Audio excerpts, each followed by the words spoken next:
ದೊಡ್ಡ ದೊಡ್ಡ ಜಗಳ ಆಡಿ ನಾವು ತುಂಬಾ ಜಾಸ್ತಿ ಕ್ಲೋಸ್ ಆಗಿರೋದು. ಚಿಕ್ಕ ಚಿಕ್ಕ ಜಗಳದಿಂದ ಅಲ್ಲ. ತುಂಬಾ ಪ್ರೀತಿ ಇದ್ರೆ ಆ ಸಂಬಂಧ ಉಳಿಯಲ್ವಂತೆ. ಅದಕ್ಕೋಸ್ಕರ ಜಗಳ ಆಡ್ಬೇಕು. ಎಷ್ಟು ಜಗಳ ಇರುತ್ತೋ ಅಷ್ಟು ಪ್ರೀತಿ ಇರುತ್ತೆ ಅಂತ ಅರ್ಥ. ಇವ್ರ ಕ್ಯಾರೆಕ್ಟರ್ ನಂಗೆ ಬಂದಿದ್ದು, ನನ್ನ ಕ್ಯಾರೆಕ್ಟರ್ ಇವ್ರಿಗೆ ಹೋಗಿದೆ. ನಾನು ಏನೋ ಮಾತಾಡ್ತಾ ಇರ್ತೀನಿ ಅನ್ಕೊಳ್ಳಿ, ಹಂಗಲ್ಲ ನಿಮಿಷ ನಿಂತ್ಕೋ, ನಾನು ಹೇಳ್ತೀನಿ.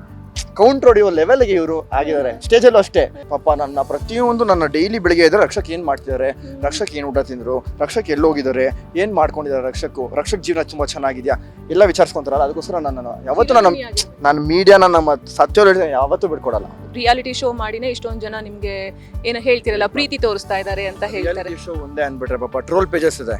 ಪಾಪ ನನ್ನಿಂದ ಅವ್ರು ಅನ್ನ ತಿಂದಿದ್ದಾರೆ, ಅವ್ರಿಗೂ ಒಂದು ಕ್ರೆಡಿಟ್ಸ್ ಕೊಡ್ಬೇಕಲ್ಲ. ಆಮೇಲೆ ಫಸ್ಟ್ ಡೇನೇ ಇವರು ಅಂದ್ರೆ ಹೇಳಿದ್ರು ನಾವು ಶಿವಮೊಗ್ಗದವರು ಹಂಗೆ ಹಿಂಗೆ ಅಂತ. ಅವಾಗ ಫುಲ್ ಖುಷಿ ಆಯ್ತು. ಆಮೇಲೆ ನಾವಿಬ್ರು ಒಂದು ಅಟಾರ್ ಹಾಕಿದ್ವಿ, ಫಸ್ಟ್ ಎಪಿಸೋಡ್ ಅಟಾರ್ ಹಾಕಿದ್ವಿ. ಇವರೇ ಅಂದ್ರೆ ಅದನ್ನ ನೀಟಾಗಿ ಡಿಸೈನ್ ಮಾಡಿದ್ರು, ಅಂದ್ರೆ ಇವ್ರಿಗೆ ಸೆಟ್ ಆಗುತ್ತೆ ಅಂತ. ನನಗೆ ಭಯ ಇತ್ತು, ಈ ಕಾಸ್ಟ್ಯೂಮ್ ನಾನು ಹಾಕೇ ಇರಲಿಲ್ಲ, ನಂಗೆ ಸೆಟ್ ಆಗುತ್ತೆ ಅಂತ. ಆನ್ ಸ್ಟೇಜ್ ಹೋದಾಗ ತುಂಬಾ ಚೆನ್ನಾಗಿ ಸೆಟ್ ಆಯಿತು. ಅಲ್ಲಿಂದ ಸ್ಟಾರ್ಟ್ ಆಗಿದೆ ಒಂದು ಬಾಂಡಿಂಗು. ನನಗೆ ಇವ್ರು ಪರಿಚಯ ಆಗಿದ್ದು ಫಸ್ಟ್ ಇವ್ರ ಬರ್ಡೇ ದಿನ. ಇವ್ರ ಬರ್ಡೇ ದಿನ ಅವ್ರು ಗ್ರೂಮ್ ಆಗ್ಬೇಕು, ಪಾಪ ನನಗೆ ಗ್ರೂಮ್ ಮಾಡಿದ್ರು. ಇಡೀ ದಿನ ಜೊತೆಗಿದ್ವಿ, ಅದೊಂದು ಖುಷಿ ಮೂಮೆಂಟ್. ಸೊ ಇದೆಲ್ಲ ನೋಡ್ತಾ ಹೋದ್ರೆ ಒಂದು ಬಾಂಡ್ ಬೆಳೆಯೋದಕ್ಕೆ ಅಂತಂದ್ರೆ ಅಲ್ಲಿ ನಮಗೆ ಅಂಡರ್ಸ್ಟ್ಯಾಂಡಿಂಗ್ ಅನ್ನೋದು ಬೇಕು, ಅಲ್ಲೊಂದು ಪ್ರೀತಿ ಅನ್ನೋದು ಬೇಕು, ಆಮೇಲೆ ಸಪೋರ್ಟಿವ್ ಸಿಸ್ಟಮ್ ಅನ್ನೋದು ಬೇಕು. ಅದ್ರ ಜೊತೆಗೆ ಒಂದು ಬಾಂಧವ್ಯ ಏನು ಗಟ್ಟಿ ಆಗ್ಬೇಕಲ್ಲ, ಅದ್ರ ಜೊತೆಗೆ ಒಂದು ಚಿಕ್ಕ ಜಗಳ ಅನ್ನೋದು ಕೂಡ ತುಂಬಾ ಇಂಪಾರ್ಟೆಂಟ್ ಆಗುತ್ತೆ. ಸೊ ನಾನು ಅಲ್ಲೇ ನೋಡ್ತಾ ಇದ್ದೆ, ನೀವೊಂದು ಸ್ವಲ್ಪ ಇಷ್ಟೇ ಜಗಳ ಮಾಡ್ಕೊಂಡು ಬಂದ್ರಿ. ಚಿಕ್ಕ ಜಗಳ ಅಲ್ಲ, ನಮ್ಮಿಬ್ರಲ್ಲಿ ದೊಡ್ಡ ದೊಡ್ಡ ಜಗಳನೇ ಆಡ್ತಾ ಇರ್ತೀವಿ ನಾವು. ದೊಡ್ಡ ದೊಡ್ಡ ಜಗಳ ಆಡಿ ನಾವು ತುಂಬಾ ಜಾಸ್ತಿ ಕ್ಲೋಸ್ ಆಗಿರೋದು. ಚಿಕ್ಕ ಚಿಕ್ಕ ಜಗಳದಿಂದ ಅಲ್ಲ. ತುಂಬಾ ಪ್ರೀತಿ ಇದ್ರೆ ಆ ಸಂಬಂಧ ಉಳಿಯಲ್ವಂತೆ. ಅದಕ್ಕೋಸ್ಕರ ಜಗಳ ಆಡ್ಬೇಕು. ಎಷ್ಟು ಜಗಳ ಇರುತ್ತೋ ಅಷ್ಟು ಪ್ರೀತಿ ಇರುತ್ತೆ ಅಂತ ಅರ್ಥ.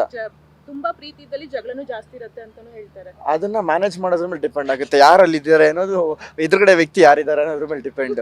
ನೋಡಿ, ಇವ್ರು ಸಡನ್ ಆಗಿ ಮಾತಾಡ್ತಾರೆ, ಆದ್ರೆ ಇವಾಗ ನಾನು ಹಿಂಗೆ ಮುಂಚೆ ಹಿಂಗೆ ಅಂತ ಹೇಳಿದ್ರೆ ಹೌದಾ ಸರಿ ಆಯ್ತು ನೀನಲ್ಲ ಅಂದ್ರೆ ಇನ್ನೊಬ್ರು ನನಗೆ ಆ ತರ ಕ್ಯಾರೆಕ್ಟರ್ ನಂದು ಮುಂಚೆ ನೀವು ನೋಡ್ದಂಗೆ ಆಯ್ತಾ. ಇವಾಗ ಹೆಂಗೆ ಅಂತ ಹೇಳಿದ್ರೆ ಹೌದಪ್ಪ ಸರಿ ಆಯ್ತಪ್ಪ ಹಿಂಗಪ್ಪ ಹಂಗೆ ಹಿಂಗೆ ಮಾತಾಡ ನಾನೇ ಇವ್ರನ್ನ ಕಂಟ್ರೋಲ್ ಮಾಡಕ್ ಬಂದಿನಲ್ಲ. ಅದು ಇವ್ರು ನಂಗೆ ಹೇಳ್ಕೊಟ್ಟಿರೋದು ಆ ಥರ. ಅದು ಹಿಂಗೆ ಹೋಗಿದೆ ಅಂತ ಹೇಳಿದ್ರೆ ಇವ್ರ ಕ್ಯಾರೆಕ್ಟರ್ ನಂಗೆ ಬಂದಿದ್ದು, ನನ್ನ ಕ್ಯಾರೆಕ್ಟರ್ ಇವ್ರಿಗೆ ಹೋಗಿದೆ.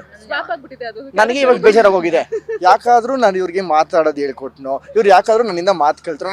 ನಾನು ಯಾವ ಲೆವೆಲು ಅಂದ್ರೆ ನಾನು ಏನೋ ಮಾತಾಡ್ತಾ ಇರ್ತೀನಿ ಅನ್ಕೊಳ್ಳಿ, ಹಂಗಲ್ಲ ನಿಮಿಷ ನಿಂತ್ಕೋ, ನಾನು ಹೇಳ್ತೀನಿ. ಕೌಂಟರ್ ಹೊಡಿಯೋ ಲೆವೆಲ್ಗೆ ಇವರು ಆಗಿದ್ದಾರೆ. ಸ್ಟೇಜಲ್ಲೂ ಅಷ್ಟೇ. ಕೌಂಟರ್ ಹೊಡೆದಿ ನಾನು ಸೈಲೆಂಟ್ ಆಗಿ ನಿಂತಿರ್ತೀನಿ, ಹಿಂಗೆ ಇವ್ರು ಕೌಂಟರ್ ಹೊಡಿತಾನೆ ಇರ್ತಾರೆ. ಅಲ್ಲ, ರಕ್ಷಕ್ ಅಂದ್ರೆ ಕೌಂಟರ್ ಹೊಡಿಯೋದು ಅಂತ ನಮ್ಗೆಲ್ಲರಿಗೂ ಮೀಡಿಯಾದವರಿಗಂತೂ ತುಂಬಾ ಚೆನ್ನಾಗಿ ಗೊತ್ತಿದೆ. ರಕ್ಷಕ್ ಅಂದ್ರೆ ಹೆಂಗೆ ಮೀಡಿಯಾದವರು ನನ್ನ ತುಂಬಾ ಇಷ್ಟಪಡ್ತಾರೆ, ತುಂಬಾ ಮನ್ಸ್ಗೆ ಹಾಕೊಂಡಿದ್ದಾರೆ. ಅವ್ರ ಮನೇಲಿ ನಾನು ಒಬ್ಬ ಅಂತ ಅನ್ಕೊಂಡಿದಾರಲ್ಲ, ಅದಕ್ಕೆ ನನ್ನ ಮನೇಲೂ ಅಷ್ಟೇ. ಮೀಡಿಯಾದವರೆಲ್ಲ ನನ್ನ ಮನೆಗೆ ಬಂದ್ರೆ ಇವರೆಲ್ಲ ನನ್ನ ಫ್ಯಾಮಿಲಿ, ನನ್ನ ಕುಟುಂಬ, ನನ್ನ ಒಂದೇ ರಕ್ತದವರು ಅಂತ ಅನ್ಸುತ್ತೆ ನನಗೆ. ಅದಂತೂ ತುಂಬಾ ಖುಷಿ ಇದೆ. ಕೊಡೋದು ಹಂಗಿದ್ದೇ ಇರುತ್ತೆ ಮೀಡಿಯಾ ಮತ್ತೆ ನಿಮ್ಗೆ ಅಂತ. 100%. ಪಾಪ ನನ್ನ ಪ್ರತಿಯೊಂದು ನನ್ನ ಡೈಲಿ ಬೆಳಿಗ್ಗೆ ಇದ್ರೆ ರಕ್ಷಕ್ ಏನ್ ಮಾಡ್ತಿದ್ದಾರೆ, ರಕ್ಷಕ್ ಏನ್ ಊಟ ತಿಂದ್ರು, ರಕ್ಷಕ್ ಎಲ್ಲೋಗಿದ್ದಾರೆ, ಏನ್ ಮಾಡ್ಕೊಂಡಿದ್ದಾರೆ, ರಕ್ಷಕ್ ಜೀವನ ತುಂಬಾ ಚೆನ್ನಾಗಿದ್ಯಾ ಎಲ್ಲ ವಿಚಾರಿಸ್ಕೊಂತಾರಲ್ಲ. ಅದಕ್ಕೋಸ್ಕರ ನಾನು ಮೀಡಿಯಾನ ನಮ್ಮ ಸತ್ಯ ಯಾವತ್ತೂ ಬಿಡ್ಕೊಡಲ್ಲ. ಪ್ರೀತಿ ಅವರು. ರಕ್ಷಕ್ ಈಗ ರಿಯಾಲಿಟಿ ಶೋ ಮಾಡಿನೇ ನೀವು ಇಷ್ಟೊಂದು ಫೇಮಸ್ ಆಗಿರೋದು, ಓಕೆನಾ? ರಿಯಾಲಿಟಿ ಶೋ ಮಾಡಿನೇ ಇಷ್ಟೊಂದು ಜನ ನಿಮ್ಗೆ ಏನೋ ಹೇಳ್ತಿರಲ್ಲ, ಪ್ರೀತಿ ತೋರಿಸ್ತಾ ಇದ್ದಾರೆ ಅಂತ ಹೇಳ್ತಾರೆ. ಶೋ ಒಂದೇ ಅನ್ಬಿಟ್ರೆ ಪಾಪ ಟ್ರೋಲ್ ಪೇಜಸ್ ಇದೆ. ಪಾಪ ನನ್ನಿಂದ ಅವ್ರು ಅನ್ನ ತಿಂದಿದ್ದಾರೆ, ಅವ್ರಿಗೂ ಒಂದು ಕ್ರೆಡಿಟ್ಸ್ ಕೊಡ್ಬೇಕಲ್ಲ. ರಿಯಾಲಿಟಿ ಶೋ ಇಂದಾನೆ ಇದೆಲ್ಲ ಆಗ್ತಾ ಇರೋದಲ್ಲ ನಿಮ್ಗೆ. ಓಕೆ, ಸೊ ಒಂದ್ ವೇಳೆ ಮೂವಿಲಿ ಆಕ್ಟ್ ಎಲ್ಲ ಮಾಡ್ಬಿಟ್ಟು ಒಳ್ಳೆ ಹೀರೋ ಆಗ್ಬಿಟ್ಟು ಅದಾದ್ಮೇಲೆ ನಿಮ್ಗೆ ಮತ್ತೆ ಇದೇ ತರದ ಒಂದಿಷ್ಟು ಸಿಚುವೇಶನ್ ಬಂತಂದ್ರೆ ಹೆಂಗ್ ಹ್ಯಾಂಡಲ್ ಮಾಡ್ತೀರಾ? ಸಿಚುವೇಶನ್ ಬಂದಾಗ ಆನ್ಸರ್ ಮಾಡ್ತೀನಿ. ಮುಂಚೆನೆ ನಾನು ಪ್ರೀ ಪ್ಲಾನ್ ಎಲ್ಲ ಮಾಡಲ್ಲ, ಫ್ಯೂಚರ್ ಹಿಂಗಿರ್ಬೇಕು ಹಂಗಿರ್ಬೇಕು ಅಂತ. ಇವತ್ತು ಬೆಳಿಗ್ಗೆ ಎದ್ದಾದ್ಮೇಲೆ ಓಡಾಡೋದನ್ನ ಏನಾಯ್ತು ಅದನ್ನ ನಾನು ನೋಡ್ಕೊಂತೀನಿ ಅಷ್ಟೇ ಹೊರತು ಬಿಟ್ರೆ ನಾಳೆ ಬೆಳಿಗ್ಗೆ ಏನಾಗುತ್ತೆ ಅಷ್ಟೇ. ಅದು ಬಿಟ್ರೆ ಹಂಗಾಯ್ತು ಹಿಂಗಾಯ್ತು ಮತ್ತೊಂದು. ಈ ಶೋ ಆದ್ಮೇಲೆ ಎಲ್ಲರೂ ಕೇಳೋದು, ಈ ಶೋ ಆದ್ಮೇಲೆ ನೆಕ್ಸ್ಟ್ ಏನ್ ಪ್ಲಾನ್ಸ್ ಮಾಡ್ಕೊಂಡಿದ್ಯಾ? ಬರೋ ದಾರಿಲಿ ಏನೇನು ಸಿಗುತ್ತೆ ಅದನ್ನ ನಾನು ಸ್ವೀಕರಿಸ್ಕೊಂತೀನಿ. ಅದನ್ನ ಒಳ್ಳೆ ರೀತಿ ಆಗಿದ್ರೆ ನಾನು ತಗೊಂತೀನಿ. ಅದು ನನಗೆ ಇಷ್ಟ ಆಗಿಲ್ಲ, ನನಗೆ ಅದು ಬೇಡಿಲ್ಲ ಅಂತ ಹೇಳಿದ್ರೆ ಅದನ್ನ ತಳ್ತೀನಿ ಅಷ್ಟೇ. ಅಪೋಸಿಟ್ ಅಟ್ರಾಕ್ಟ್ಸ್ ಅಂತ ಹೇಳ್ತಾರೆ. ಸೊ ನಿಮ್ಮಿಬ್ರು ಕ್ಯಾರೆಕ್ಟರ್ ಸಿಕ್ಕಾಪಟ್ಟೆ ಅಪೋಸಿಟ್ ಅಂತ ನಾನು ಕೇಳ್ಪಟ್ಟಿದ್ದೆ. ಸೊ ಇವಾಗ ಸ್ವಾಪ್ ಮಾಡ್ಕೊಂಡಿದ್ದೀರಾ ಅಂತ ರಕ್ಷಕ್ ಹೇಳಿದ್ರು. ಬಟ್ ಇವ್ರು ಹೇಳಿರೋ ಪ್ರಕಾರ ಪ್ರೆಸೆಂಟ್ ಇನ್ನ ಲೀವ್ ಮಾಡುವಂತಹ ಕ್ಯಾರೆಕ್ಟರ್ ಇವ್ರದ್ದು. ನೀವು ಫ್ಯೂಚರ್ ಪ್ಲಾನ್ಸ್ ಏನಾದ್ರು ಇಟ್ಕೊಂಡು ಲೈಫನ್ನ ಲೀಡ್ ಮಾಡ್ತೀರಾ ಹೆಂಗೆ? ಇಲ್ಲ, ಅಷ್ಟೊಂದಿಲ್ಲ. ಪಾಸ್ಟ್ ಏನಾಗಿದೆ ಅದನ್ನ ಮರ್ತ್ಬಿಟ್ಟು ಫ್ಯೂಚರ್ ಅಲ್ಲಿ ಏನಾಗುತ್ತೆ ಅದ್ರ ಬಗ್ಗೆ ತಲೆ ಕೆಡಿಸ್ಕೊಳ್ದೇನೆ ಇವತ್ತು ಈ ಕ್ಷಣ ಏನ್ ಮಾಡ್ತಾ ಇದೀವಿ ಅದು ತುಂಬಾ ಇಂಪಾರ್ಟೆಂಟ್ ಆಗುತ್ತೆ. ಅದಕ್ಕೆ ನಾನು ಹೇಳಿದ್, ನನ್ನ ಚಾನಲ್ ಅವರು ನನಗೆ ದೇವ್ರು. ನೀವು ಹಂಗೆಲ್ಲ ಕೊಡೋದಿಲ್ಲ ನನ್ನ ಚಾನಲ್ ಅವರು. ಇವತ್ತು ಕೊಟ್ಟಿದ್ದಾರೆ ಅಂದ್ರೆ ಅದಕ್ಕೆ ನೋಡಿ. ಕೇಳಿ ಇನ್ನ ಕೇಳಿ ಬರುತ್ತೆ, ಕೇಳಿ ಅದೇ ಏನಂದ್ರೆ ನನಗೆ ಮೈಂಡಲ್ಲಿ ಇದನ್ನ ಎಕ್ಸ್ಪ್ರೆಸ್ ಮಾಡಕ್ಕೆ ವರ್ಡಿಂಗ್ಸ್ ಅಲ್ಲಿ ಬರ್ತಾ ಇರ್ಲಿಲ್ಲ. ಇವನು ಮೈಂಡಲ್ಲಿ ಇರ್ಲಿಲ್ಲ ಅಂದ್ರೂ ಬಾಯಲ್ಲಿ ಬರುತ್ತೆ ಆ ತರ ಕ್ಯಾರೆಕ್ಟರು, ಅಷ್ಟೊಂದು ಟ್ಯಾಲೆಂಟೆಡ್ ಮಾತಾಡೋದ್ರಲ್ಲಿ.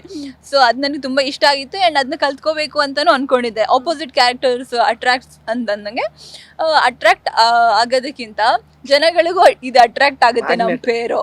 ಮ್ಯಾಗ್ನೆಟ್ ಆಗೋಗಿದೆ ಇವಾಗ. ನೀವು ಅಫಿಷಿಯಲ್ ಆಗಿ ಹೇಳೋದೊಂದೇ ಬಾಕಿ ಇದೆ ಇವಾಗ. ಏನ ರಕ್ಷಕ್ ಬುಲೆಟ್ ಅಫಿಷಿಯಲ್ ಅಂತ ಆಲ್ರೆಡಿ ಪೇಜಲ್ಲಿ ನಾನು ಇನ್ಸ್ಟಾಗ್ರಾಮ್ ಪೇಜಲ್ಲಿ ಮೆನ್ಷನ್ ಆಗಿದೆ. ನನಗೆ ತುಂಬಾ ಚೆನ್ನಾಗಿ ಗೊತ್ತು ಹಿಂಗ್ ಮಾತಾಡ್ಬೇಕು ಅಂತ. ಮುಂಚೆ ಹೆಂಗೆ ಅಂದ್ರೆ ರಕ್ಷಕು ಹಿಂಗ್ ಅನಷ್ಟಲ್ಲಿ ಮಾತಾಡ್ತಿದ್ರು. ಇವಾಗ ಏನಾದ್ರು ಚೇಂಜ್ ಆಗಿದ್ದೀನಿ ಅಂದ್ರೆ ಅದು ರವಿ ಸರು, ರಚು ಮ್ಯಾಮು, ಆಮೇಲೆ ನನ್ನ ಪಾರ್ಟ್ನರ್ ಅಮೋಲ ಅವರಿಂದ.